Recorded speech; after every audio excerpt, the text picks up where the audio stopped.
today for the second episode in Dr. Raj Vedam's series on unraveling ancient India's engineering legacy.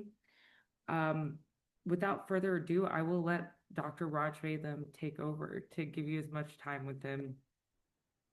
Thank you. Thank you, Trisha. So welcome everybody. Let me share my screen here.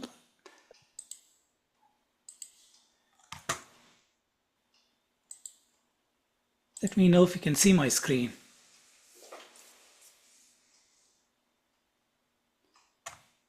Yes, we can speak. Wonderful.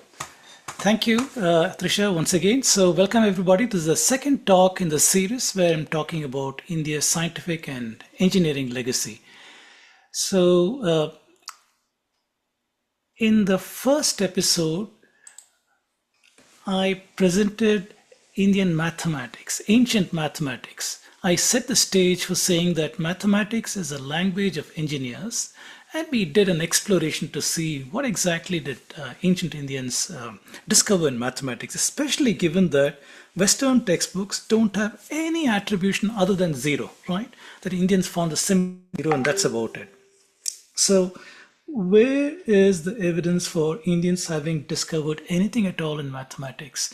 So we went through a deep dive of that, and we saw that there's an driven historical growth of math. We saw this in the last episode, where we said that whether it's for enumeration or counting of objects, some of the earliest arithmetic we can see in the Rig Veda itself, where we see numerals, arithmetic, addition, subtraction, multiplication, powers of 10. We see these kinds of things over there. Then the mathematics of architecture, where we see geometry, right angle, triangle, circle, square, things like that in the Bodhayana Sulba Sutra, for example. The mathematics of commerce, the Bakshali manuscript, where we're seeing solving equations, algebra, arithmetic. In the mathematics of modeling, celestial objects, for example. So we're seeing trigonometry, spherical geometry, approximations, solving equations, Surya Siddhanta, Aryabhatiya, and very advanced modeling in later Siddhanta works, where we see function approximation, polynomial series, properties, infinite series, calculus, combinatorics. A whole lot of amazing mathematics is there from our ancestors, and the evidence is there all over the place. And this is what we discussed in the last episode. So our concluding remarks in the last episode was we had taken an amazing journey through time, literally from very ancient times all the way to the 1500s. And I showed the kind of mathematical developments that were there. I called it unparalleled contribution because that's what it is. The only other big power of the ancient world that time, the Roman Empire, was using Roman numerals, and there's not much you can do with those kind of things without place value, decimal place, and so on. So it's unparalleled contribution. And so in today's episode, I'm going to talk to you with the application of mathematics. In particular, I'm going to take architecture and music to show how it is applied in ancient India. I have a byline here that says, the discovery and application of mathematics is a measure of high civilization. Now, the West understood this, especially the colonial historians and others, they understood this. And they wanted to show they were at the pinnacle of civilization. So some of the textbooks that they wrote, some of the things they wrote were to downplay the Indian accomplishments, because you can't show India as having accomplished this very high civilization. We're going to see evidence of that little by little till I open it out in a full topic much later. So when we look for applications, let's first walk through the gamut of applications over here. We're seeing in architecture, whether it is in Vastu Shastra or the Shilpa Shastra, applications are being the design of temples, in altars, and urban planning. Here we see the use of proportion, symmetry, sacred geometry, and many examples are there. The Sulba Sutras, for example, where you see geometry of ritual altars, Pythagorean theorem, much before Pythagorean theorem came along. We see very complex geometrical transformations, right? Squaring the circle, rectangles or trapeziums and all those things. And here's an example of a complex layout that is even discussed in some of our ancient works. So very clearly, we are seeing the application of mathematics in constructions of temples and other such objects. Music is something we're going to investigate a little deeper today, and we will see that mathematical ratios were used to define musical scales and intervals. And we are seeing the division of the octave itself into 22 microtones, which we call shrutis. And examples, we are seeing works like Natya Shastra, for example, that uses mathematics to model these string lengths, pitch, and these kinds of things. And much later works also integrate mathematics, geometric progression for rhythm patterns, the thala, and other such things. We are seeing applications in Jyotisha. So we see that it is applied to predict eclipses, planetary positions, calendrical events, and models of planetary motions with epicycles, mean, true motions. Aryabhatta, for example, uses trigonometry, spherical geometry, and other things in Aryabhatta to do these things. Siddhantas, mathematical works of astronomy used for like Surya Siddhanta, advanced mathematics, arithmetic algebra for these kind of calculations.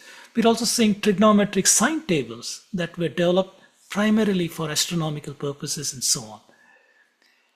We are seeing applications in commerce and trade, calculations that show profit, loss, interest, taxes, weights, measures, currency conversion, inventory, and so on. Examples are there, for example, Bakshali manuscript, or in Jain books on mathematical texts for compound interest, business arithmetic, and standardized weights and all of these kind of things. So bottom line is we are seeing a whole lot of evidence that shows applications in these fields too. In calendars, so we are seeing all over India, we got different panchangas that have been used for calendrical systems. And these are used obviously for lunar, solar calendar calculations, festival dates and muhurtas and so on. And to compute the intercalary months, we are seeing these things. Cultural practices, for example, the construction of altars. We have things like the falcon altar, the kurma, the tortoise altar, other things that had to be mathematically constructed with exact area specifications. So Baudhayana Sulba Sutra, for example, has got a whole lot of geometrical methods that are used to construct these kind of altars, and they involve right angle triangles and all these things much before Pythagoras even came on the scene. Indians were constructing altars of these kinds for Vedic purposes. Then applications in grammar. We are seeing in Panini's works, for example, very formal rules and combinatorics in the Sanskrit grammar itself, where binary logic algorithms are used to process the various phonemes that compose words and so on. Ashtadhyayi, for example, using meta rules and recursive functions, very similar to what we do today in computer science. And we saw in the last episode too, Chandashastra, which applies binary numbers, and the so-called Pascal's triangle, which is Meru Prasthara, right, for poetic meter and other such things. So once again, evidence is coming to us of wide applications of mathematics throughout everyday life, literally in India. So this is a very scientific society. It's a knowledge-based society where mathematics is deeply integrated into everyday life. Solving of equations, already put out Surya Siddhanta, for example, to solve linear, quadratic equations, indeterminate equations, summation of series, all these things are known. Bhaskara the first, who used approximation of algebraic identities, and Bhaskara the second, who's solving many of these different kinds of equations with algorithms that he proscribes for these kind of purposes.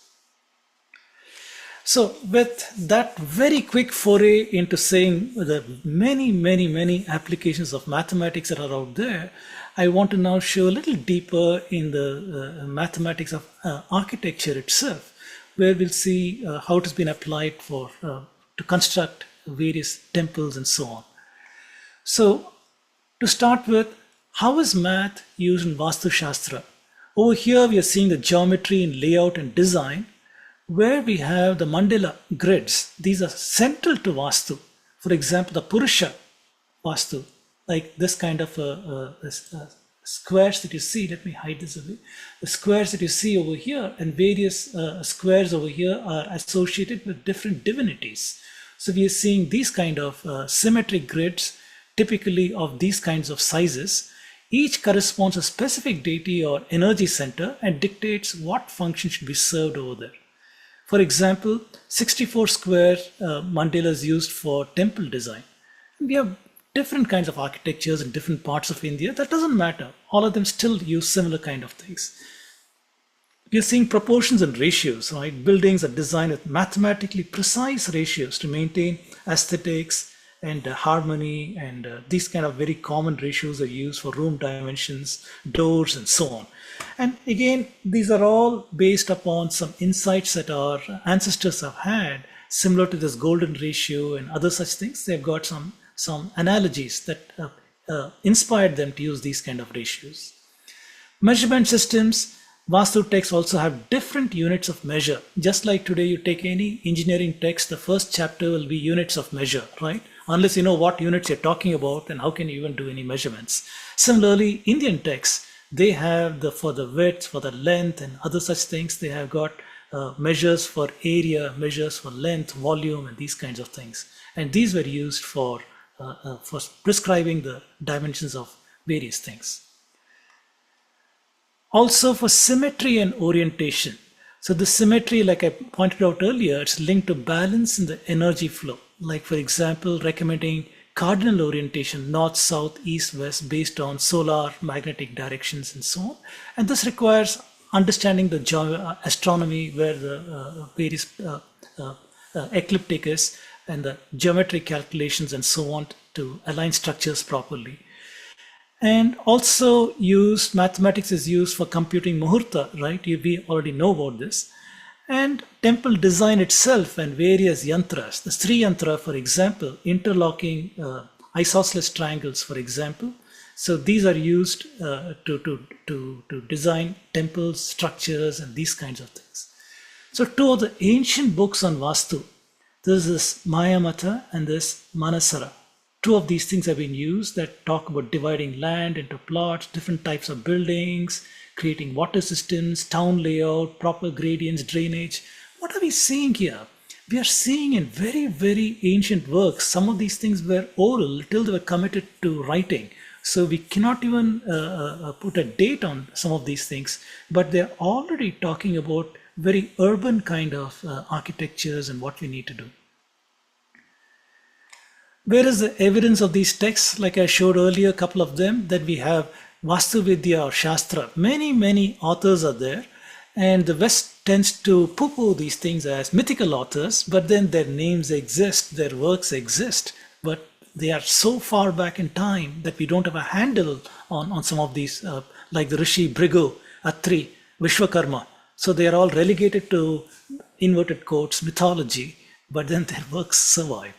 And we are seeing over here roots in the geometry, the Sulba Sutras, Atharva Veda, and so on. Varamihira, he has got chapters on architectural principles in Brihat Samhita. And he says this, he didn't design these things. He's attributing his works, by the way, Varamihira lived around 500 current era. So he's saying that he got this from much earlier texts and personalities.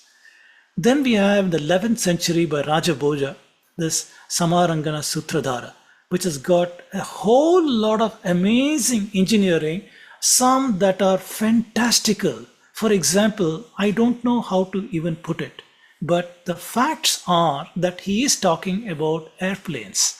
Okay, this is something that makes people think Indians are flakes, Hindus are flakes, talking about vimanas and things of this nature.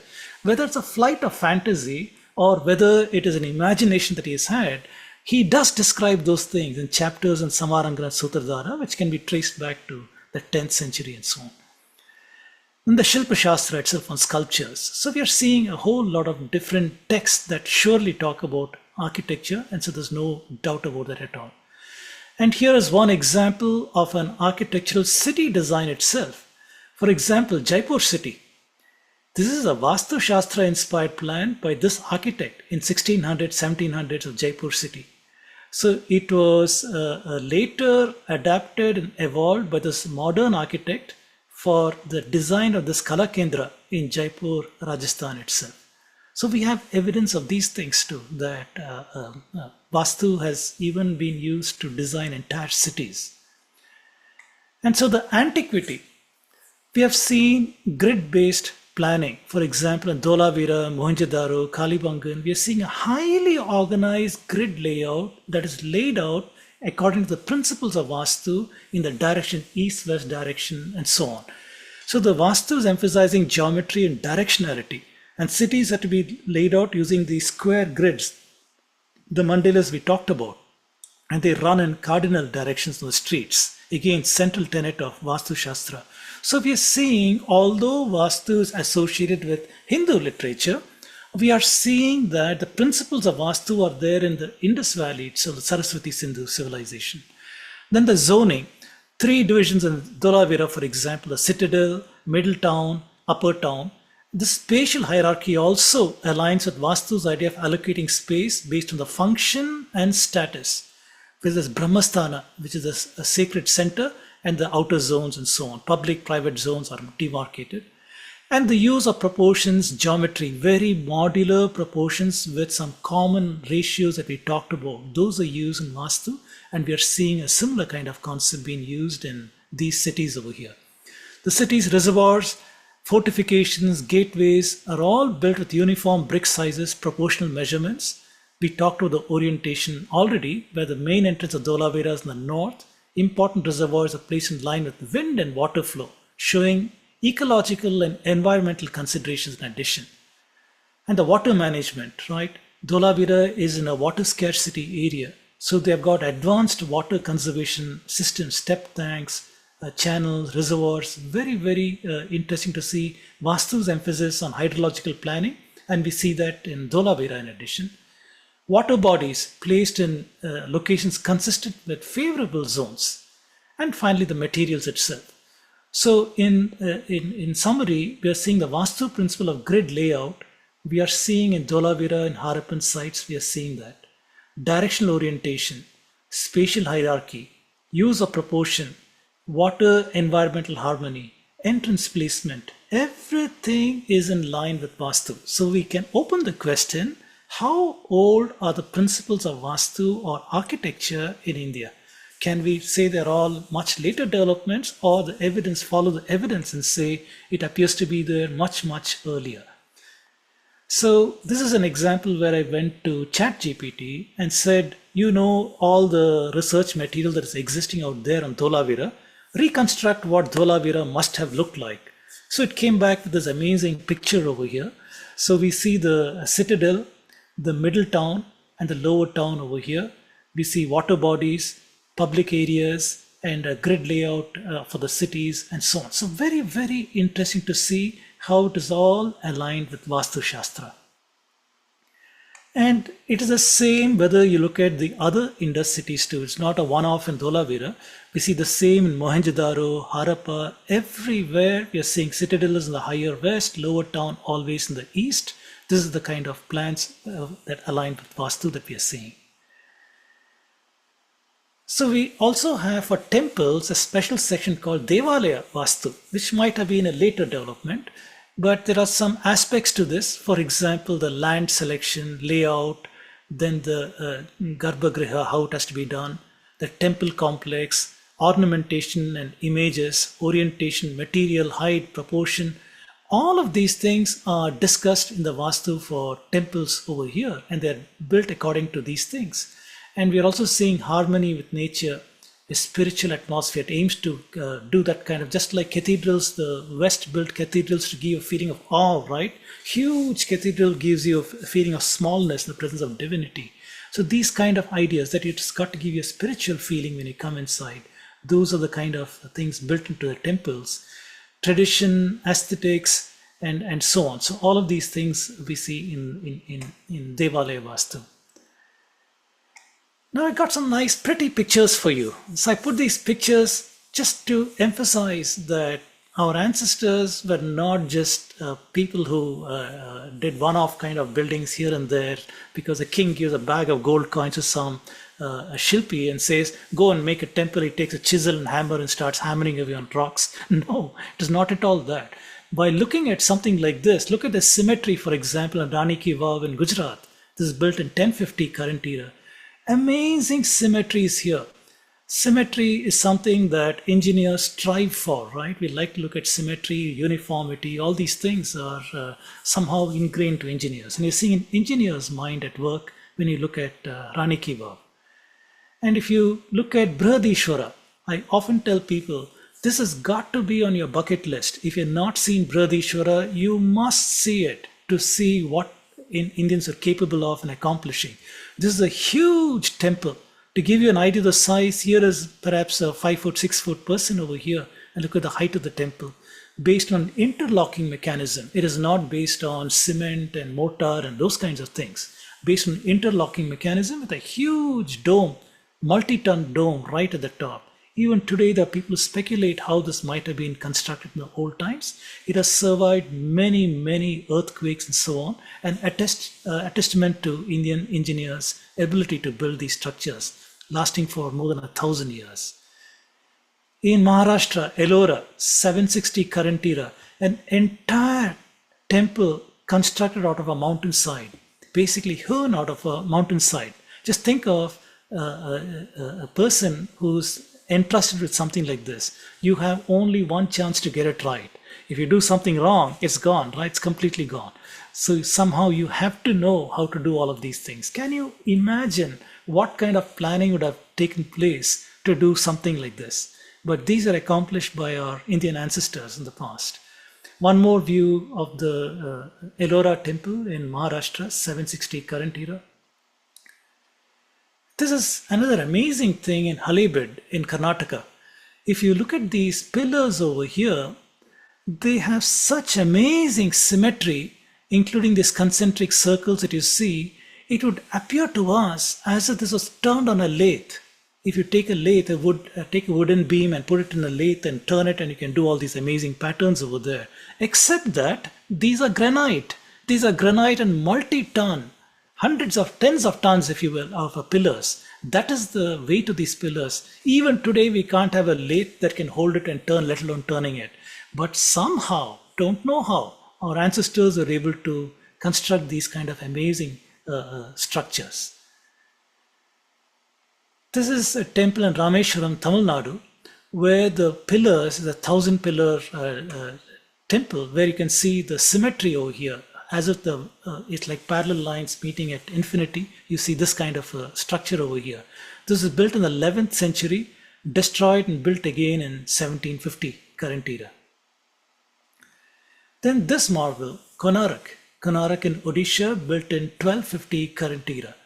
Now, the question that I posed earlier was, how would we imagine these temples are built? Because we are told that all of this engineering projection, first angle projection, second angle, third angle projection, these are all outcomes of the West, right? They are the ones who got engineering drawings and other such things. But then how did our Indians do this? Could you have constructed a temple with symmetry and other things like this without a master plan? Is that possible? And in this case, we are lucky that Alice Boner, she's a Westerner who spent years at Konark researching this temple, and she wrote this book, New Light in Sun Temple of Konark.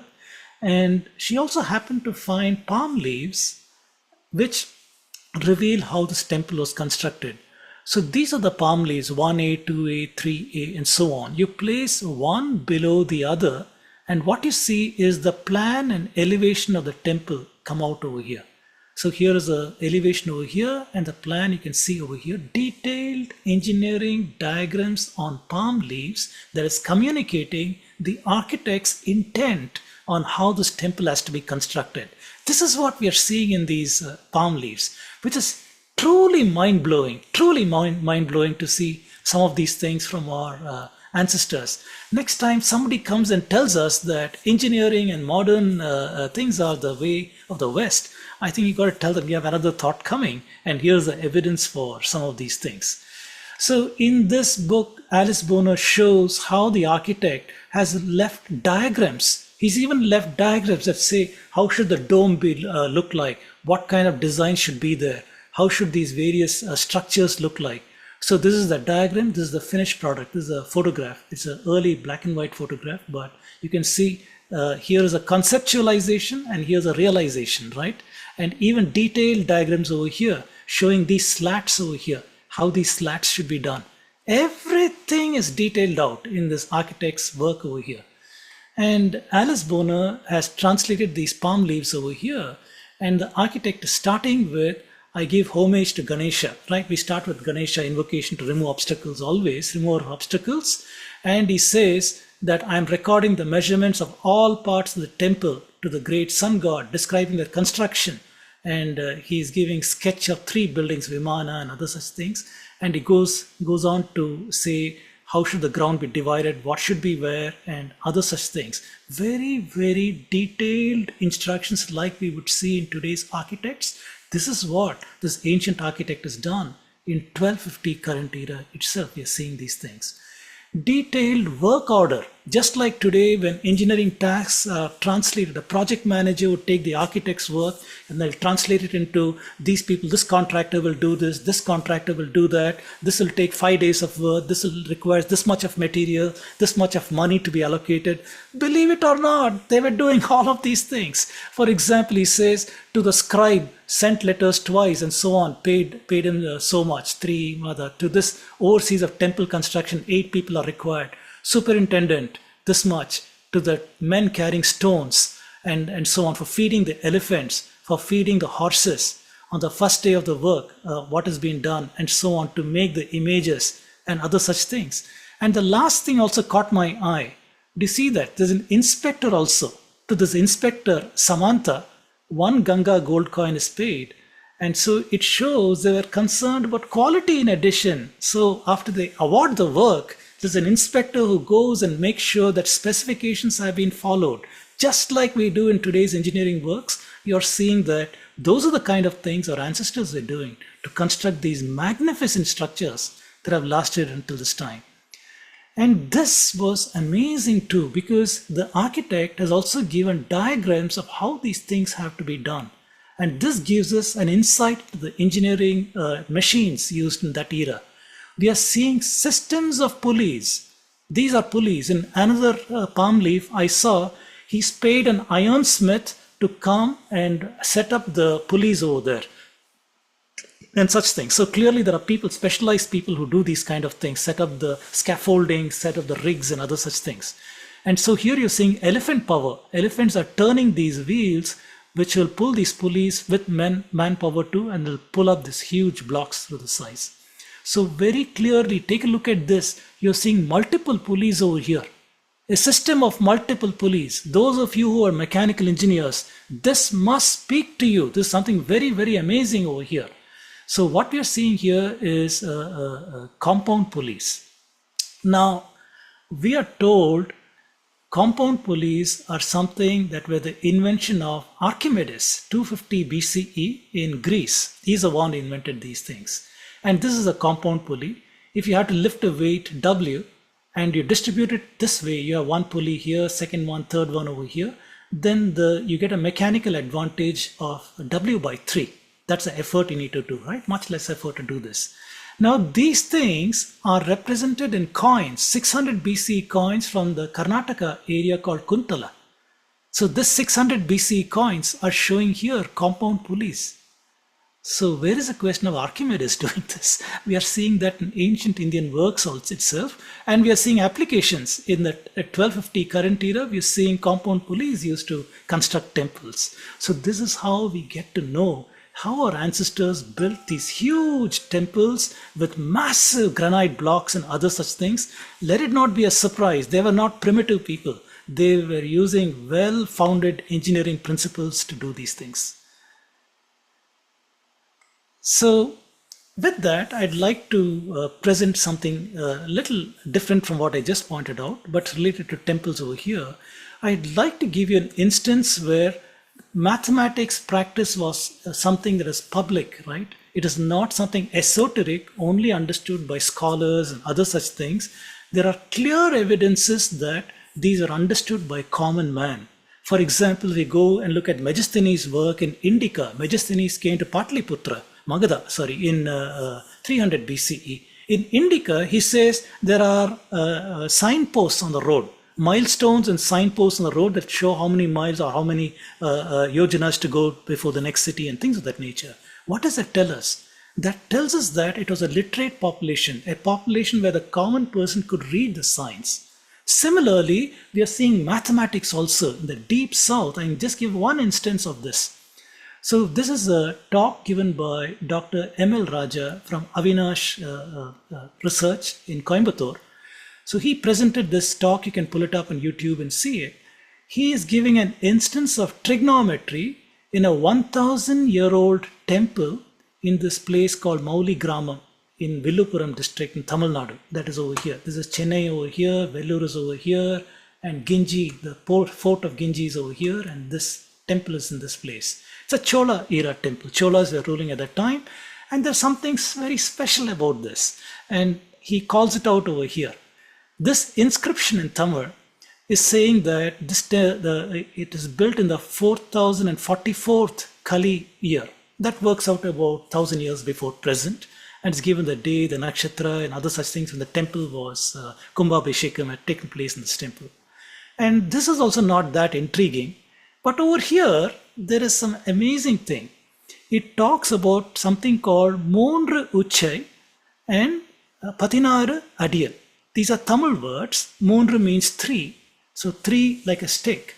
And 16, Patinaru is 16, Adiyal, some kind of a measure. So he's saying that these inscriptions were there that can be understood as translating into a time measure. When was the auspicious time to open this temple? It works out to 42 minutes after sunrise. And that is encoded in this Tamil inscription here, Moonru Uchi Patinaru Adiyal. What does this mean? So Dr. M.L. Raja describes that the analogy of bow and arrow has been used over here. So if you take a look at this bow, which has got a circular kind of thing over here, and this string is a cord, right? The cord of the arc. When you pull the arrow back and go up to the center, for example, we have this kind of a structure where you have right angle triangles over here. And these were the analogies that Indians used in order to communicate right angle triangles and properties of sine, cosine, vijya, kojya, and things of this nature. These are the kind of ideas that people have used, and Dr. M. Raja is pointing this out. So this is talking about Moonru Uchi means the height. Height of the stick is 3 units, either danda or coal. And Patinaru Adiyal means 16 units is the shadow. So if the sun is over here, then this stick of 3 units is casting a shadow of 16 units length. So with this, you can compute the angle. The angle is 10. And from this, because we know that the sun goes through an entire 360 span in 24 hours, you can figure out how many minutes that is. So from the horizon, it is 10. You can work it out to be 42 minutes after sunrise. That is when the Kumbha Lagna has just begun. And that is how the temple has started at that point. And this is encoded in this kind of an inscription. Today's people go there and are clueless because we have become illiterate in math, right? We go there and see these kind of things and we have no idea what it means. But probably 1,000 years ago, the people in this area understood math sufficiently where they could say, yes, this is how time was measured in those days, and they could very quickly say what time this temple was started. So amazing instance of how common people also use this. Okay, with that, I'm going to the second application. All of what I talked to you till now was the application of mathematics and architecture. So I focused on giving you examples, instances, rather than going into the math itself. So similarly, I'm going to talk to you about music.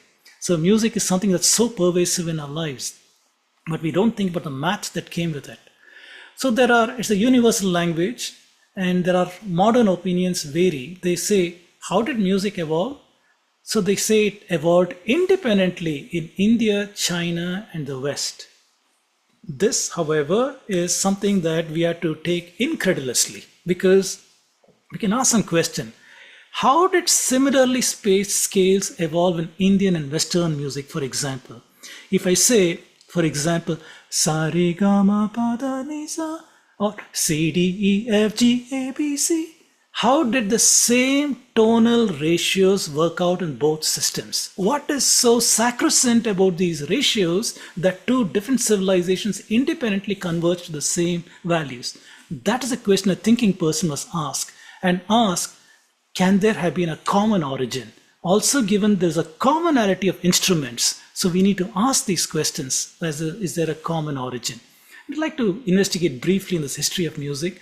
If you look at Indian music, there are three periods: ancient period, from the most ancient times till the medieval period, from the 13th century to 18th century, and now we have modern music and all these kind of things.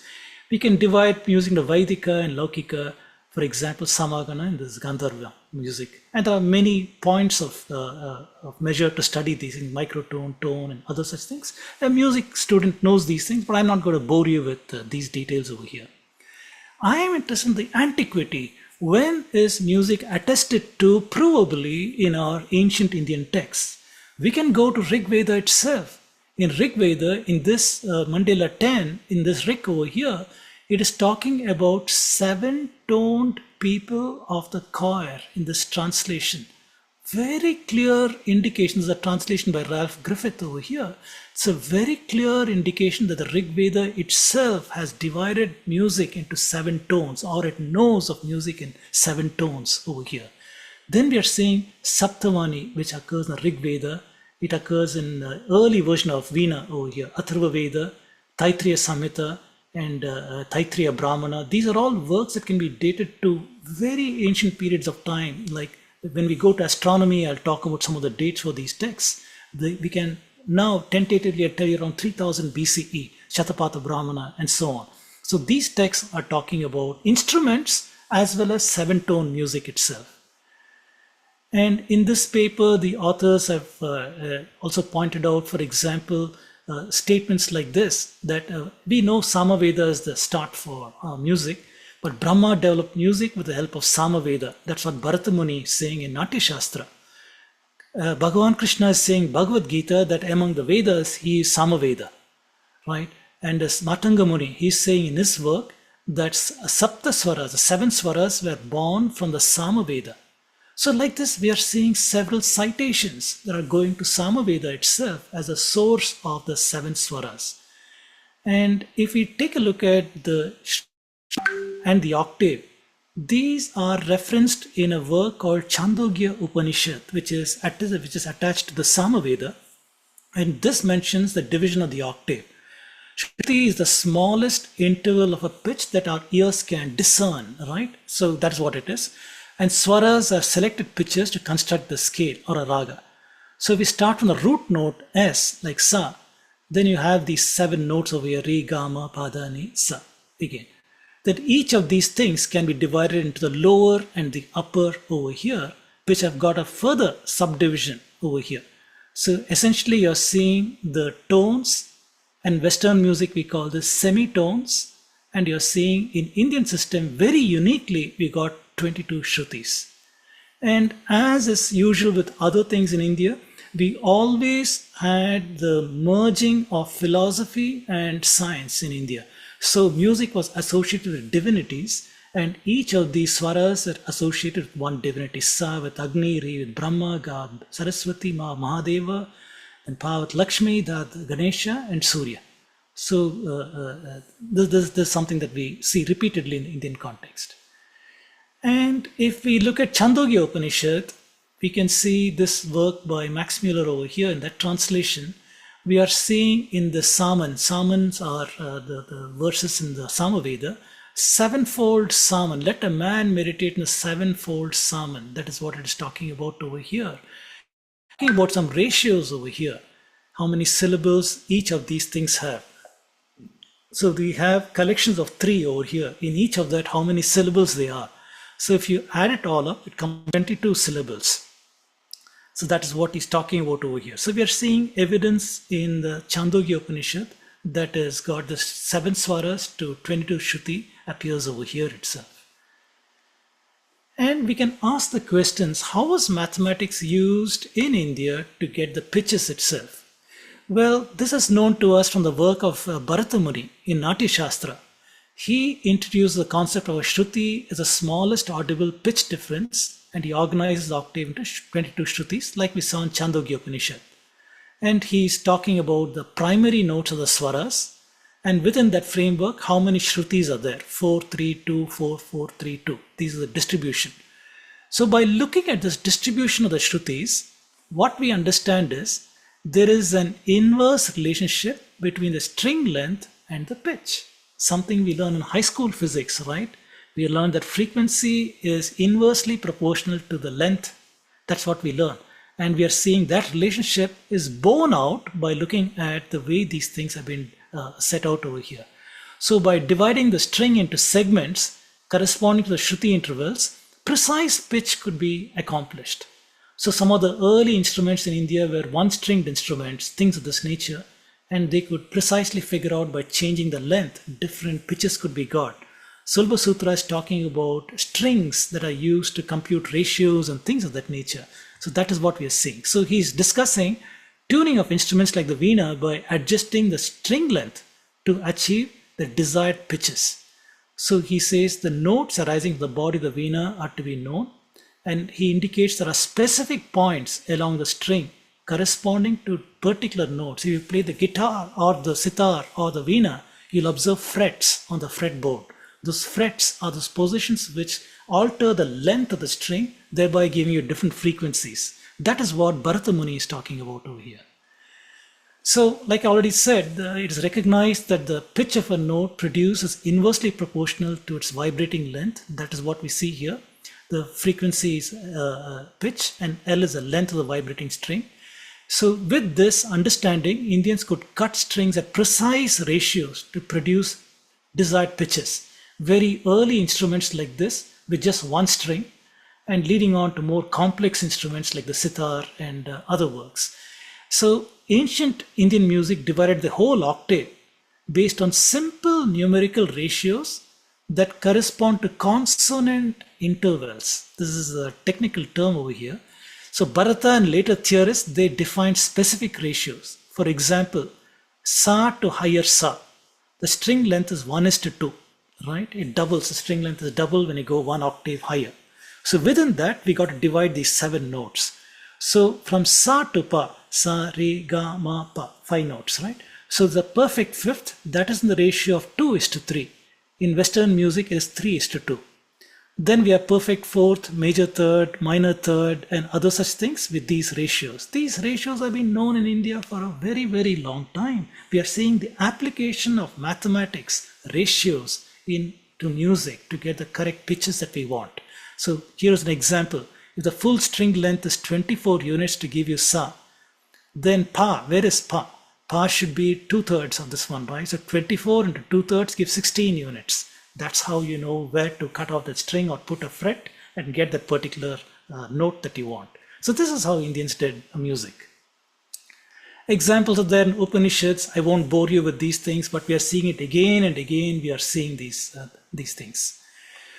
Then the interesting thing in Samagana, originally there were 3 notes. So these are the 3 notes, and the lyre was a musical instrument that the West is positioning as the earliest instrument in Egypt and other places. But there's nothing but vana. Vana is an early veena, if you will. And that accompanied the singing, it had only 3 strings, one for each of these notes. So we had songs like Gaga, Re, Sa, and other such things. Very simple notes would have been used to do these things. Now the question is, how do you get a reference note? Today we have got, maybe on your smartphone, you got an app that will tell you the tuning pitch. If you say what is middle C or what is D, E, F, A note, it'll give you the pitch. You can tune your guitar or you can tune your violin and other things. How did ancient Indians do that? They had reference notes too. For example, Ma was the sound of the heron. Ga was the sound of a goat. You can imagine in your head the sound a goat makes and say, yep, that is Ga. Re is the sound a bull would make. Sa like a peacock. Ni like an elephant trumpeting. Dha like a horse, and other such things. So these were the reference notes that Indians used in order to communicate what these notes should sound like. And we are seeing evidence of musical instruments in temples. If you go to temples, for example, early Pallava temples in the south, 600 to 800 current era, we are seeing over here Krishna Mantapa in Mahabalipuram. We are seeing cowherd is playing a long flute over here, or a conch blower again in Mahabalipuram. And in the Kailasnatha temple in Kanchipuram, we are seeing this fretless veena. This is an early version of veena that does not have a fret, but you can nevertheless still play it. One more fretless veena in Kailasnatha Kanchipuram temple. And this is a drone instrument. Drone is a tampura. Tampura makes the same note, sapa, sapa, right? That kind of a note. You're seeing that over here. A flute, you're seeing a bowed instrument, very similar to how violin is. The violin's forerunner is an instrument in ancient India, and that is what you're seeing over here. And a drummer playing two vertical drums. See these two drums over here, and you see the drummers playing these two things. Chalukya temple from in Badami, 540 to 570, 750 current era. Here we are seeing in this temple relief, you're seeing various instruments, cymbals to resonator kind of thing, and various other instruments used by these musicians over here. So you're seeing not only individual musicians, but you're seeing a literal choir or a group of people playing instruments, orchestra. Again, from Chalukya temple, we are seeing various instruments like drums and other instruments being used here. Hoysala in Karnataka, 1100s, fretless veena to drums, dhamaru kind of drum. We are seeing that Saraswati veena in this, we are seeing these things. And again, Hoysala, we are seeing the veena over here. And the precursor to the violin, we are seeing that also over here. So if we look at music evolution itself, we are seeing that we had a common musical tradition from very ancient times deriving from Samaveda. It has been common throughout the country. But then from 13th century onwards, we got some regional variations. In northern India, under the so-called Persian or Turkic influences, we have northern Hindustani music. And Carnatic music with the big three like Purandaradasa and Tyagaraja and Muthuswami Dikshitar, we are seeing the music evolving over here also. So in northern India, it was patronized in the Delhi Sultanate and Mughals with Jayadeva and Mirabai, Tansen. These are other people who have contributed a lot to this. And over here, under the protection of the Vijayanagar Empire, this music thrived over here, and the trinity of Carnatic over here. And we are seeing Sarangadeva's Sangeeta Ratnakara. It's a 13th century work, much before Persian influence came. Then itself we got 267 ragas. This is for the benefit of those who say that ragas and other things came after Persian influences. So we have got ragas much before that existing in these works. So music is one of those contentious things, and I'd like to just give you a brief insight into the antiquity of Indian and Western music and ask the question, is it an independent development? So we can see the 22 Shrutis mapped to the 12 semitones. In the Western system, we got C is a root note, C sharp, D, D sharp, E, F, F sharp, G, G sharp, A sharp, B. You got 12 semitones over here. We can arrange the 22 Shrutis along these semitones, and we're seeing a perfect match over here, right? Where these sharps and flats are, that is where we are seeing the Shrutis come over here. So in European practice, they use cents. For example, it is 100 cents from, 1200 cents for an entire octave. And each of these semitones, C to C sharp is 100 cents. C to D is 200 cents. So this is the way they call these measurements out over here. And we can also see the tonal relationship. What is Sa? Sa we can take as C, the root note, and the various other semitones. We can map it in this manner to the piano keyboard or understand the relationship between Indian and Western.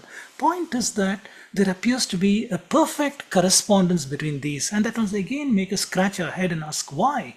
Why is this the case? So if we look at the history of transmission, this is a work by this Fadigon over here. So the oldest form of Samavedic scale is a pentatonic gamut according to him. For example, the Western notes A, G, E, D, E. This is the form in which the early Samavedic scale was. And he's saying Pythagoras, he preached this metapsychosis at the same time that Upanishads and Samsara was propagated. And he laid down the foundation of geometry. When the theorem called after him in India was practically applied to the Sulba Sutras. So by analogy, we surmise the minute study of musical interval in India took place about what he calls the end of the Vedic period. We are seeing some problems over here. Western people, they have to still fall within the paradigms that they are set. And so Upanishads are set to the same time as the Greek schools of philosophy, right? So to show borrowing of ideas of question and answer, rhetoric, and all these kind of things. So with those kind of ideas, he makes these claims, but he's seeming to show that these are independent. Pythagoras did his thing, but Indians already knew these things over here. That is his point over here. So if you look at Western diatonic music, it is called Pythagorean. Pythagoras is the father of Western music, right? So it is derived, a scale is derived from something called a circle of fifth. If you start from the whole note F, the whole notes are the white notes on the keyboard, piano keyboard. So if you start from F, then you have from F, G, A, B, C, you have 5 notes over here, C to G, 5 notes. And so by going through 5 notes, you go through this entire circle of fifth over here. Eventually, the major scale comes out of this. If you go from C, D, E, F, G, A, B, C, you see there's a tone, tone, semitone, tone, tone, tone, semitone pattern. Very similar to what we see in some of the ragas. For example, this would be in Carnatic music, the Shankarabharanam raga is the same as this tone, tone, semitone, tone, tone, tone, semitone. Depending on the distribution of tones and semitones, different raga systems also evolve over here. So that is what we have, and we can take a look at the tonal ratios over here. C to G, circle of fifth, is 3/2. The same ratio that we saw in Bharata Muni's Natya Shastra, and that is talking about how the frets of the veena should be arranged, right? From Sa to Pa, rather. So 3/5. So that is what I've talked about over here. And different scales are there depending on whether you start from C, D, E, F, G, A, B, C. They call it Ionian, Dorian, Lydian, and other such things. So, for example, the so-called Lydian scale is same as the Kalyani raga over here. And these are the notes that are involved in the Kalyani raga. I just pointed this out over here to show correspondences. There are correspondences between Indian scales, ragas, and some of the scales over here.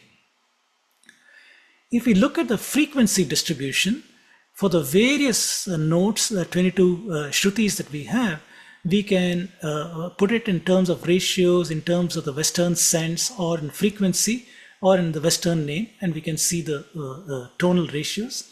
And in the Western system also we can see there are correspondences we can draw. I'm not going to call this out because there's no time to call it out one-on-one. But the point is we can see almost exact matching between Indian frequencies and the Greek frequencies over here.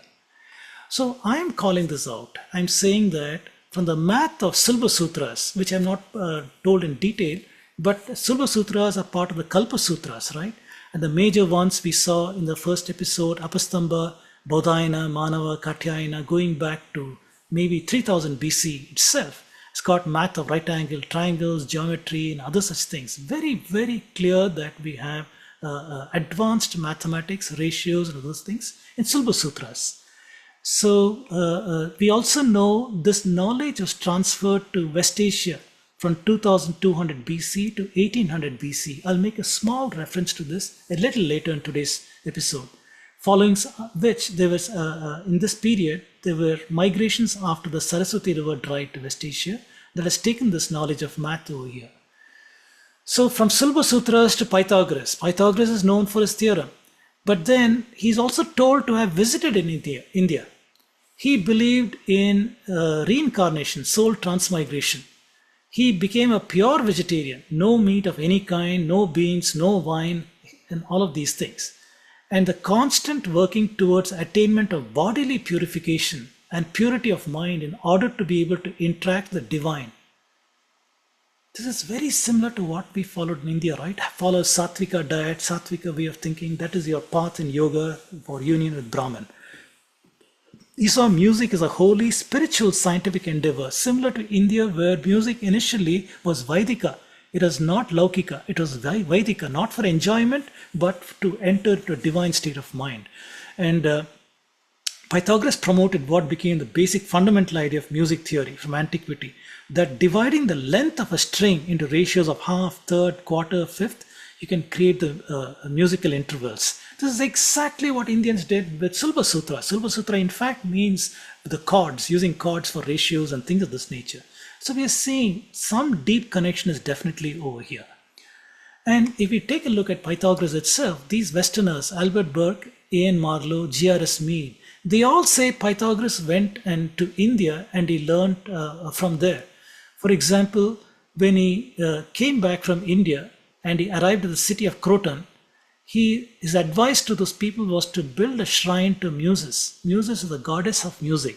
Saraswati in India and Muses in that culture at the center of the city to promote civic harmony and learning. So this paper over here talks about his belief in reincarnation. So like I said earlier, he became a vegetarian. He formed a Gurukulam style of school where he's the Acharya in charge and his bachelor disciples are around him to get the received wisdom. On the outer circle are disciples on their way to the inner circle. Very similar to Gurukulam, he formed one, which is followed by his later followers, people like Socrates, Plato, Aristotle. They all followed the same Gurukulam style of school and believing in transmigration of soul. These are all dead giveaways that he has come into contact with Indian philosophy and learned over there. And so Indian music uses Sulba Sutra, math with strings. Pythagoras uses the same thing. Samaveda started with 3 notes. 3 is sacred for Pythagoras, 3/2 ratio starting point for a scale. And we are seeing Samavedic Swara system as 7 notes. Diatonic music of Pythagoras is 7 notes. From 22 Shrutis, we get 12 semitones and 7 Swaras. In the Western music, Shruti is not known. 12 semitones to 7 notes. And Swaras are associated with divinities. Music is used in Samaveda for chanting. Pythagoras considered music as holy and spiritual. Saraswati is a patron of learning. In the Greek tradition, Muses is a female divinity for music and learning. So similarities are over here. Some more connections. In the Pythagorean theory, the key instrument was a monochord. In India, it is a veena. The basis of harmony is a numerical ratio. Harmony is not well developed in the Indian theory, but the numerical ratios in Shruti is used for the various notes. The octave division is 12 notes based on 3:2. We got 22 Shrutis, but then divided into 7 Swaras, 22 notes in 3:2, and so on. So the question comes, and I asked this question to the AI tool over here, was there cross-cultural influence? It replied saying, no, direct evidence is lacking, but ancient India and Greece had intellectual exchanges after Alexander's invasion during Indo-Greek time, but they likely emerged independently. However, it is remarkable the convergence of mathematical principles despite differences. So this seems to position it as if Indian music arose after Alexandrian invasion and so on. So my challenge to it was, your answer positions Indian music after Greek contact. This is intellectually dishonest. 7 notes of music are already known in Chandogya Upanishad. The whole of Samaveda is based on music. It replies, you're right, thanks for calling that out. Indian music predates Greek contact by many centuries. It positions the Upanishad to 800 BC, which I contest. Clearly discusses 7 notes, Saptaswaras, and Samaveda, which using linguistics, it is dated to 1500 BC, but it is much earlier and is fundamentally musical in structure, built around chanting, pitch, rhythm, melodic rendering. So it revises it, saying Indian music is older than, or at least contemporary with Pythagorean developments, not ready to give up its biases. The use of mathematics in music, 7-tone and other things well established in India before Greek contact. Any resemblance between Greek and Indian music is likely due to universal acoustic principles and not borrowing. So I said, Sulba Sutras are used for ratio of string length and pitch in ancient India. This predates the Greeks. Pythagoras, who also used string lengths of 3/3 of perfect fifth, is known to have had strong influence from India, whether by directly traveling or contact with Indians in Egypt. The evidence points to Greeks learning from Indians on theory of music, and is very quick to agree with me on this, and it says Sulba Sutras, dated conservatively to at least 800 BC, demonstrate geometric sophistication, deep understanding of harmonic ratio and proportion, and it strengthens the case that Indian music theory predates and possibly, it's amazing how it continues to put these qualifiers over here, possibly influenced Greek music theory. including that of Pythagoras. So its biases are known over here. It finally says string length and pitch is ancient India. This relationship is explicitly understood and applied in India well before similar documentation in Greece. Natya Shastra and other works are talking about these things. It's about a transmission of knowledge which it qualifies as possible.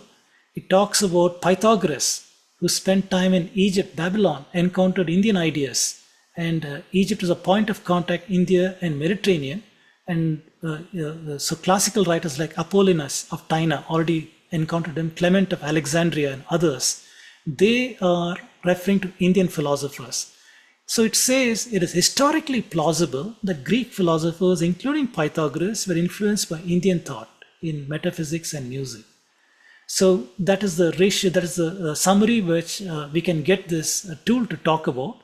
But let me tell why I am leaning towards why Greece must have learned from India. So I will present this very comprehensively in a later episode. I apologize that I'm just throwing it at you now. It's a preview really, it is not exhaustive.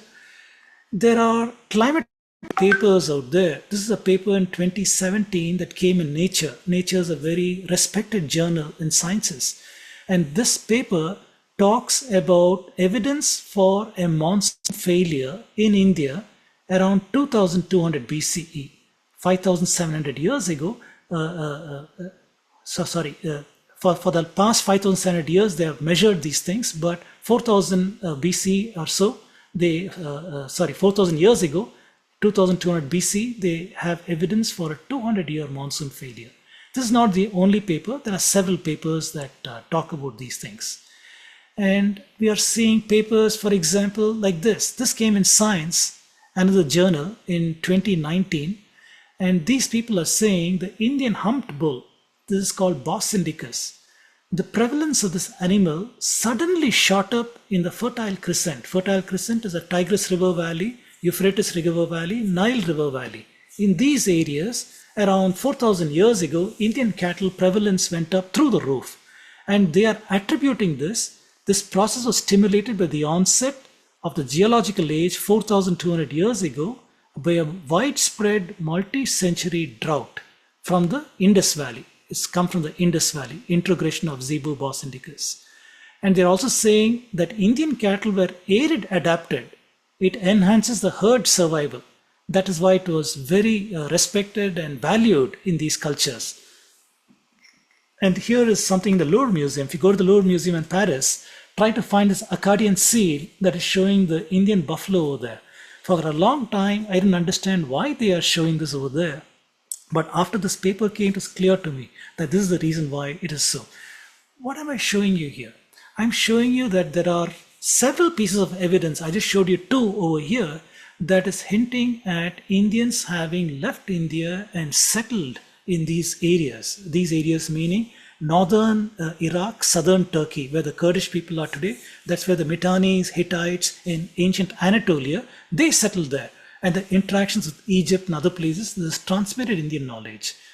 So here is a journal paper that is in 1960 that's talking about the Aryan gods of the Mitanni Treaty. Right? The Mitannis are these people over here in Anatolia. This Hatti people is where Turkey is today, and this is where the Kurdish people, Iraq is. So in these, this is for example Louvre Museum once again. The Italian ruler, Mitanni ruler is called Tushratta, very similar to Dasharatha, right? He's written a letter to the Egyptian pharaoh Imenhotep in 1350s saying, in the name of Indra, in the name of Varuna, in the name of Ashwini twins, I promise not to attack you. In other words, it's referencing Aryan deities in this treaty. So the question is, why is there a Sanskritic culture in this part of the world in this time frame, 1800 BCE? That is a question that linguists try to address and so on. But we know now from climatology that Indians have migrated out and settled into these parts. Now we can also have the word of ancient historians. These are Roman historians. For example, Eusebius. He's saying that these people, referring to Egyptians, they came from the river Indus and planted themselves to the south of Egypt, having crossed the Red Sea from Arabia. Another historian, Herodotus, says there are two Ethiopian nations, one in India, other in Egypt. He got this information from Egyptian priests. This is before Egypt became Christian and before it became Islamic. It became Christian after Roman Empire's occupation, and Islamic much later. Prior to that, they were following the traditional systems. That is when Herodotus has queried them, who these people are. Philostratus is saying that these gymnosophists, naked philosophers, they are who are settled near sources of Nile, have descended from the Brahmins of India. Another person is talking about the same thing. There's a great number of ancient rites, ceremonies imported from India into Egypt. So he's saying there's an intimate relation in very ancient times. This cannot be doubted. Who are these people? These people lived 2000 years ago, these historians. 2000 years ago, their perspective on history is far more accurate than what we have today. And they are saying that Indians seem to have settled in Egypt in this time frame. So again and again, we are getting this information about Indians going on. Clement of Alexandria is an early Christian writer in 150 current era. He says, Plato does not deny he procured all that is excellent in philosophy. Geeta, please don't put your marks over here. Please don't annotate over here. It will distract me from what I'm doing. Can I request Trisha or somebody to use the eraser tool to erase these marks? I don't want to be distracted. Sure. So Plato is saying he got all the philosophy from the barbarians. He's saying Plato encountered these barbarians in Egypt. And he's saying the barbarians, referring to the Hindus who were settled there, honored their lawgivers and teachers. We honor our gurus, right? Designating them as gods and so on. Then he says that philosophy was cultivated by the Brahmins. They were strictly deified by the race of the Egyptians, Chaldeans, Arabians, and other such people, including those in Palestine and other such places. Who is writing this? Clement of Alexandria, Christian father in 150 current era. He's talking about these things. And he's saying Plato is found perpetually celebrating the Hindus, remembering that both himself and Pythagoras learned the most and noblest of the dogmas among the barbarians, referring to the Hindus again. And similarly, so what we're seeing is again and again, different historians are calling out how Hindus are settled over here. Give me just a minute. I don't like these marks over here. Let me try to remove this and annotate. You have these marks somewhere. I'm not able to. Dr. Vedam, I'm not able to remove them. This is the way here. I'm not able to remove them, so I'm just working on it. Give me a moment. Okay, please do. And I request the others not to annotate. So I am presented to you some evidence that says why I think Indian music went out of India into Greece in an ancient period of time. Not only the direct contact that Plato, Pythagoras and others had with Indians, whether in India or in Egypt, they've come across these things. So we can ask the next chicken and egg question. What came first, musical scales or musical instruments, right? So we have evidence in Bhimbetka. Bhimbetka is in Madhya Pradesh, right? In Madhya Pradesh, we're seeing 12,000 years ago in caves, we are seeing these evidences of people dancing in groups along with a drummer. You see there's a drummer over here, rhythm and such things. So there is certainly elements of music going back to a very ancient time over here. Then we are seeing instruments in the Rig Veda. We are seeing, for example, I already pointed out Nali, similar to the flute, Dundubi in Rig Veda, the Vana, very early kind of lyre, right? Like a plucked instrument, like harp. And Rig Veda is talking about 7-tone music and other such things. So very, very clear that Indian works are talking about musical instruments. And Natya Shastra, Bharata Muni, is talking about different categories: stringed instruments, wind instruments, percussion instruments, and solid instruments that do not require tuning. So different categories of instruments itself are referenced in ancient Indian works, showing how mature musical ideas were. Bansuri flute, mentioned Rig Veda, Natya Shastra. It is also there in Harappa that we are seeing these kinds of flutes over here. The veena is a precursor of the stringed instruments mentioned in the Rig Veda, Atharva Veda, Taittiriya Samhita, Shatapatha Brahmana, Natya Shastra, and other works. Then there is this very interesting researcher called Shail Vyas. He is trying to reconstruct Harappan instruments, or what he believes could have been Harappan instruments. And there's this article on him in Hindustan Times. That is, he's got this, for example, a resonator in the form of a bull over here, and like a harp. This is like a harp, kind of a stringed instrument with different lengths and tunings and such things that are used over here. Then musical drums, metal drums, and those kinds of things. Nadaswaram. Nadaswaram is mentioned in Sangam era Tamil works going to 300 BCE, mentioned Silapatikaram, an ancient novel from southern India. And this could be the precursor or inspiration for trumpet itself, much later trumpet works. Then the Ravana Hatha, this is the ancestor of the violin. What you see over here is what perhaps became the violin. How do we know this? For example, during the 7th to 10th centuries, we know that after Bin Qasim's invasion of Sindh, a whole lot of Indian knowledge systems also was taken to Baghdad. So the Arabs had this ribab in Cairo, which is exactly what you see over here. Small resonator over here that you see over here, and this instrument. So Arabs introduced to Middle East, and from there it went to Europe, and then it became the violin in Europe with 4 strings over there. And the strings might have had additional sympathetic strings too in this ancient Ravana Hatha. And the question is music only known in India and Greece? No, that is not true at all. Music is there in every culture. We see in other ancient people also. For example, in the Gravitian culture in Germany, 35,000 years ago, there is what is claimed to be bone-based flutes.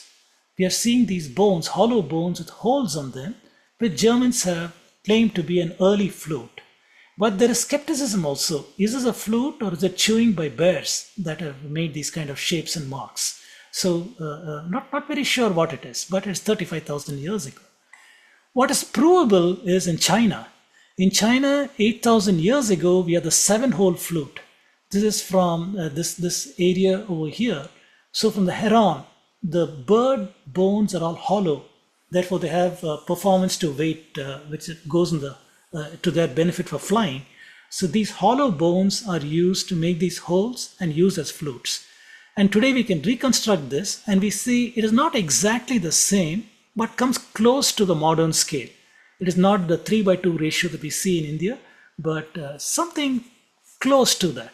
So there is some evidence of flute is tuned. A small hole is drilled next to 7th hole to raise it from G sharp to A, completing the octave. These are modern reconstructions, but these are recovered from the grave over here. Yeah, this is the grave of a musician from where these bone flutes were recovered. And this is the reconstruction today, presuming that these are close to these ratios over here.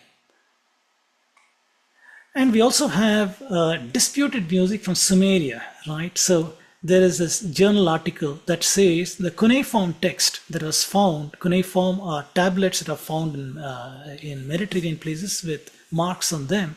The claim was that it can be interpreted as musical notes describing this ancient instrument lyre. It is heptatonic, the Lydian scale, similar to Kalyani Raga. And this person over this lady has interpreted that with some musical structures also. If you search on YouTube, you'll find a lot of reconstructions of Mesopotamian music. These are just imaginations of people. These are not real as such. A lot of dispute about these things. Egypt, in this particular tome, we are finding these musicians over here playing some musical instruments and so on. In one more tome from 1350 BCE, we are seeing the lute, right? This is the instrument. Again, from Veena, these things can be derived. And like I said, after 1800 BC, we know Indians have settled in these areas. So the transfusion of knowledge from India into these parts. From Greece, 1300 BCE, we are seeing in this Mycenaean sarcophagus, we are seeing the earliest lyre. What earliest is Western assertion, but we are seeing much earlier ones in India itself. So the other part of mathematics and music is the rhythms. So we have beats. When you arrange the beats in a certain way, it becomes a rhythm pattern, right? So we are seeing that mathematics plays a central role in Indian music, in Carnatic, and Hindustani in the theory and practice of thala, which is rhythm. So thala is a cyclic counting and beat, and we have different ratios, proportion, modular arithmetic, combinatorics, and other things used to generate patterns, as well as progressions. All these mathematical applications are clear in some of these things. For example, thala, rhythmic cycles, right? We have the teen thala, 16 beats, or the rupak thala, 7 beats, or adi thala, which is 8 beats. So we are seeing these things. So musicians are trained to count, subdivide, play variations of these cycles using very, very, very precise mathematical control. Then we are seeing this layakari, this tempo subdivision, rhythmic manipulation by doubling, tripling, using complex ratios. For example, fitting 5 strokes into 4 beats, right? Advanced counting in mathematical sense is needed. It is seen in tabla, mridagam improvisations. We see that pretty often. Then we are seeing some compositions, rhythmic cadences, right? So repeating a phrase 3 times and calculating the exact number of beats so that the final stroke lands on some. So this is what we are seeing, a 9-beat phrase played 3 times in a 16-beat cycle. That requires adjusting the placement with absolute precision. This is the kind of control that our musicians have in timing. Then permutations and combinations. So these works, Sangeeta Ratnakara and Natya Shastra, they're talking about the permutations of syllables, beats, and so on. Then in southern India, we got Konukol, which is a verbal rhythm. That also has got factorial-like permutation, exploring n beats taken r at a time. These are all permutations and combinations over here. Then the so-called Fibonacci sequence, we're seeing that in Konukol. We'll see that presently. Then this Manjul Bhargava is a mathematician who won the Fields Medal in mathematics. So he's got a talk out there called Poetry, Daisies and Cobra, in which he highlighted this, that Indian mathematicians, Hemachandra, they worked on in these cadences for chandas basically. If you have a short syllable, which is 1 beat, or a long syllable, 2 beats, so it's like short beat is 1, 2, 3, 4. So 4 beats of short beat. If you have a long beat, 1, 2, 3, 4. So I have 2 beats in that same 4-beat interval. So you can ask the question, how many rhythms can you generate with n beats? So if n is 1, you can only have a short beat. If n is 2, you can have short, or long. If n is 3, you can have 1, 2, 3, or you can have 1, 2, 3, or you can have 1, 2, 3. You can have that. If n is 4, then in more variations, right? You can have all of these patterns over there. So the question is, for a given number of beats, how many ways are there to arrange short beat and long beat? So Hemachandra, he worked it out in the year 1150, which he says you first write 1 and 2. Then you add these two, 2 plus 1 is 3, 3 plus 2 is 5, 5 plus 3 is 8, 8 plus 5 is 13, and so on. So this series will tell you, the nth number will tell you how many rhythms are there having n beats. For example, n is 1, we have 1 beat. N is 2, we got 2 rhythm patterns. When n is 3, we got 1, 2, 3, 3 rhythm patterns. N is 4, we got 5 patterns. These are the 5 patterns over here. So very clearly, we are seeing the application of mathematics in rhythm patterns itself. And this is not just for music, also in chandas, in Sanskrit poetry and other such things. Then Konukol is, you can search on YouTube later for Konukol. Manjunath is an amazing exponent of this Konukol, which is a verbal pattern. You might see that in a Bharatanatyam performance, for example, they do this kind of thing. And this has also got a mathematical pattern to the way it evolves, this particular pattern evolves. And I recommend you take a look at it to see the genius of Indians where they applied these things. So in conclusion, for math and music, I've shown the roots of music is in the Samaveda itself. We talked about division of the octave into Shruti and Swara, and we saw that is then Chandogya Upanishad itself, very ancient work. We saw the evolution of music from 3-note in Samaveda to 7-note to 12 semitones to 22 Shrutis. We examined Pythagorean music and showed how close or exact it is to Indian music. And we questioned, are these independent developments or can there be a common root for that? I proposed a study with Sulba Sutra to show evolution of scale in the Western music. We showed the antiquity of Indian of the musical instruments and connection between math, prosody, rhythm, and other such things. So with that, I come to the end of today's episode, where I hope you enjoyed looking at this application of math in ancient India. We addressed only two application areas, architecture and music.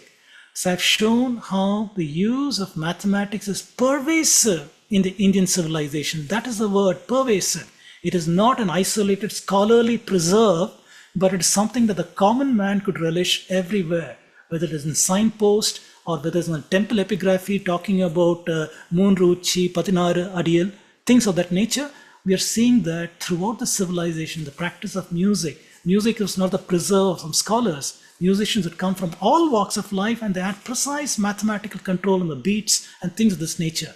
We are seeing mathematics as pervasive in the Indian civilization. It is the measure of high civilization. Civilization is not other things that we have, the trappings of civilizations today. We look back and say our ancestors are primitive or superstitious. Throw out those kind of failed assumptions. You look at the application of math as a measure of civilization, we are very, very civilized.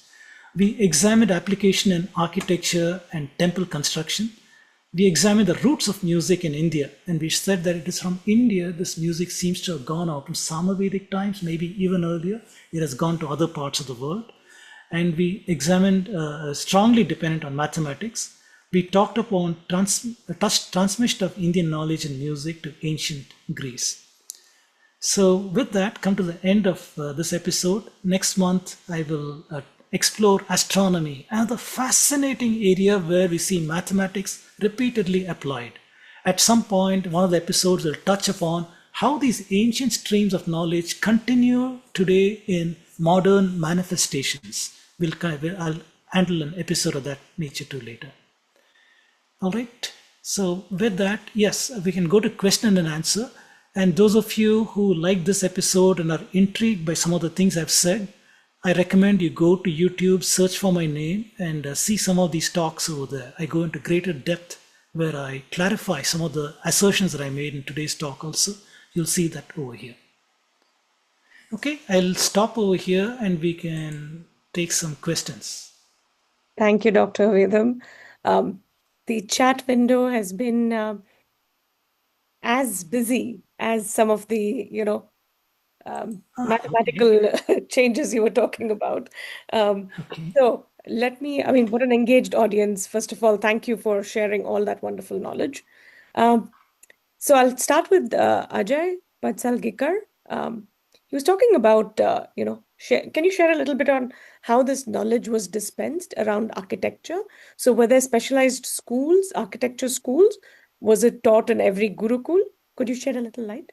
Excellent question. Excellent question. So yes, indeed. So we are seeing that for Shilpis and others are Agama Shastras. Agama Shastras have things like this Devalaya Shastra and other such things.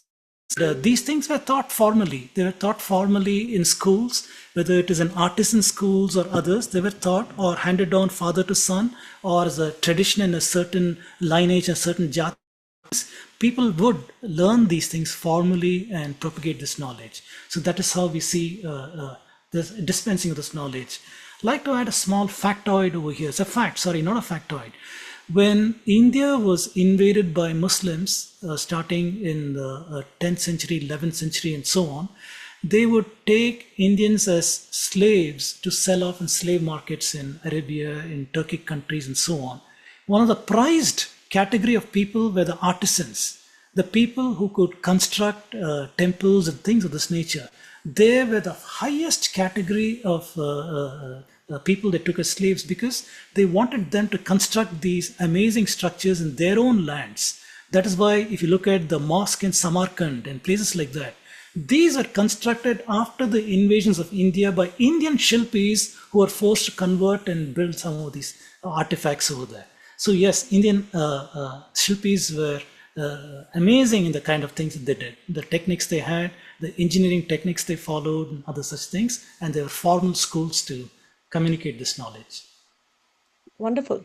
I'm going to ask some related questions so that we can bunch them up together.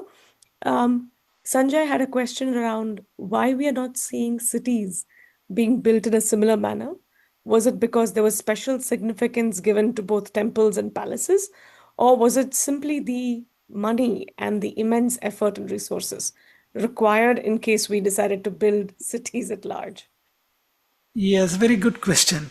So I think the scope is so big of constructing a city that few people have dreamed of that kind of grandeur.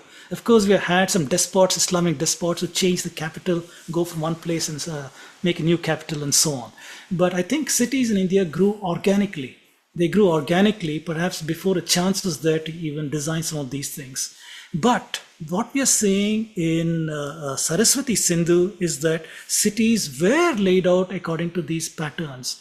That shows perhaps there was an earlier period when cities were not designed. Maybe they found the drawbacks of some of those things and they evolved these Shastra Vastu principles on how to build cities. So the ruins that we have today, they clearly show the town layout, standardized town layouts in the manner that I talked about.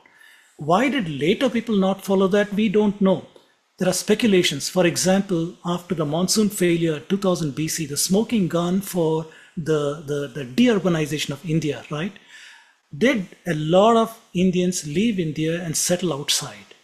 So was that a period when knowledge was lost? 200 years is 4 lifetimes of 50 years, maybe the lifespan of 50 years those days. 4 lifetimes, your preoccupation is survival because there's water scarcity in the country, right?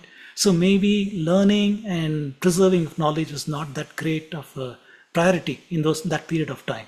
So maybe 2000 BC and 1500 BC was a time when deurbanization happened, and after that cities just grew organically in settlements and they didn't follow these principles. That's my ideas on that. There could be other reasons also for this.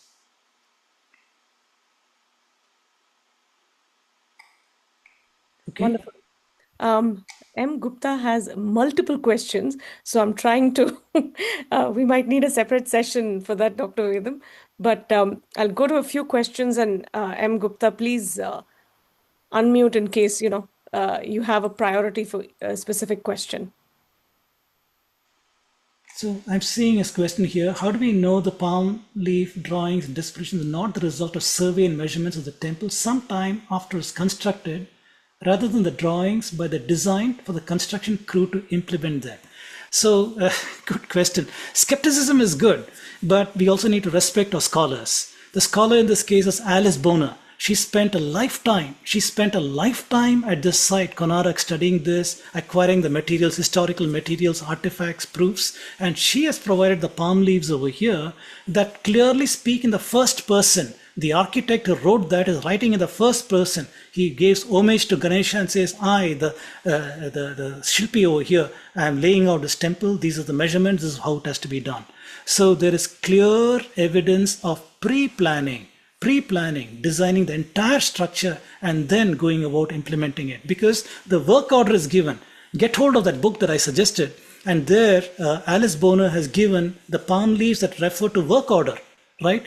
How many people are needed to do a particular piece of the temple, how much of money to pay them, how many days it will take to pay them. This is not an after the event is done. For what purpose would that satisfy? So this is both in the planning stage and execution stage. There's a complete record in the book that she's provided.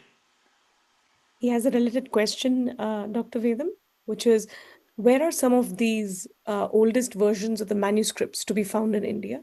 Who has saved them across centuries? A very good question. So a lot of our manuscripts are in European libraries in their basements of universities all over the place, whether in Oxford or in Germany or in other cities, because these are taken away during the colonial time. In a later episode, I'll say why India was an information gold rush for the colonial people. So they're taken away a whole lot of palm leaves and they are stashed away in places where today there isn't even expertise to read them because they are in Sharda script, other kinds of scripts where we don't even have people who are qualified to read those things. So today in India, we have got classical libraries like Saraswati Mahal Library in Tanjavur. You got the Bori Library that I believe is in Pune. You got a few classical libraries here and there in India where you still find very old manuscripts preserved there. But the vast majorities, unfortunately, outside India. And if I may add, rightfully so, I've been to the Saraswati Mahal, but it's hard to access these documents, I think, for people like us, except for those like Yes. Dr. Vedam who are doing research because of the fragility of these scripts. I went with somebody who had influence over there. So I just had a glimpse of that. I couldn't even talk in detail to the curator over there, but just had a glimpse of some of their old collections. Their collections goes back to Vijayanagar period and earlier. So they got actual works by the Prime Minister of Vijayanagar, who wrote Bhashyas and the Rig Veda and others. They got those palm leaves. So yeah, interesting to see some of those things. And what languages were they in? Were they in Sanskrit? Mani is asking. Everything is Sanskrit. Sanskritam is the language that was used in India for scholarly discourse. Sanskritam was written in different scripts. So some of them, like I alluded earlier, were in the Sharada script. And some of them, for example, by the time you come to Kerala School of Mathematics, 1300s, 1400s, you find Malayalam script. Malayalam script is writing in the Sanskritam language, right? So different scripts are used to write in the Sanskrit language on these systems. Wonderful. I know we're out of time, but we'll just end on maybe this question. Perhaps there are some related questions from Darpan and somebody else around why this knowledge is not available in textbooks and what is preventing us from rebuilding a lot of this legacy today.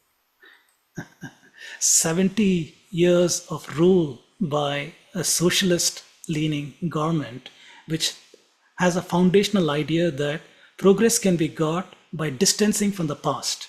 That is their foundational idea, including that the past is a history of class conflicts, and progress can be got by jettisoning that, and you can have a classless utopia. 70 years we were driven by that kind of thinking. So even though we had our own destiny, we made a tryst with destiny, so said our first PM. But the tryst was not a connection with ancient India, but it was an envisioning of India in a socialist sense. And that has distanced us from the culture because they have devalued this past, they devalued the scholarship. They have completely taken that and thrown that out. And we have a bastardized system we learn in our textbooks today, where we are all deracinated. We have no idea of any of these things. So change is coming. Right now, NCERT has brought out the 6th grade textbook. I just finished reviewing them.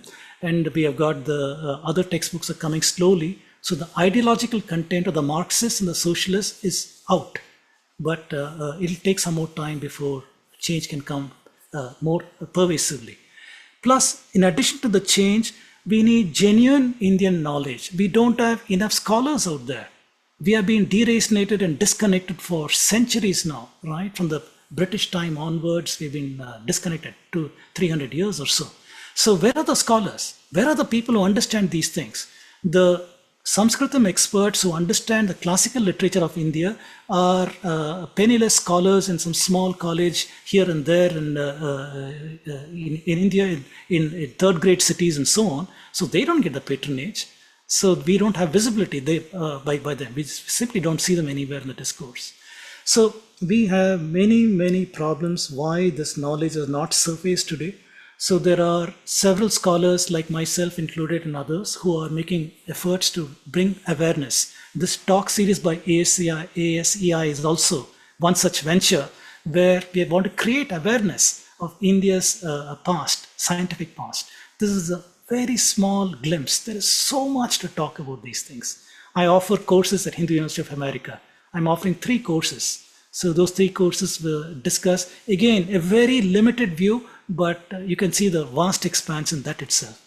So I think each of us who values these things need to patronize places like Hindu University of America and others who are making an effort to grow these knowledge systems. Fantastic.